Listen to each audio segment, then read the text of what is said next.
As our next pair, I'm in the tower, so Patrick Cooper and Jeremy Teasley on that Suzuki that you were talking about. Patrick Cooper had a hand in this thing, and Teasley already got the championship locked up and said, you know what, he's never been one to back down from a challenge.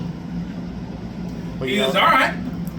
Hayabusa's never won the class. He'd love to be the first guy to do that, and it just solidifies his reputation as one of the greatest ever in our sports. Absolutely. Jeremy Teasley, his dad clinched the championship last night in the 365 Transport Monster Bowl. So let's see what Teasley can do against Patrick Cooper, one of the all-time greats. Left lane, 7197, right lane. And look at that, Cooper got him on the tree.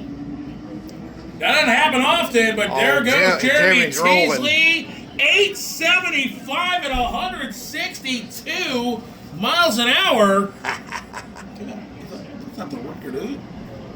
No, 66, I believe. Oh, right. By Fondon's got the record, 66. You're right. Wow, Jeremy killed it. Wow. Yeah, I mean, yeah. Well, we've seen some stellar numbers all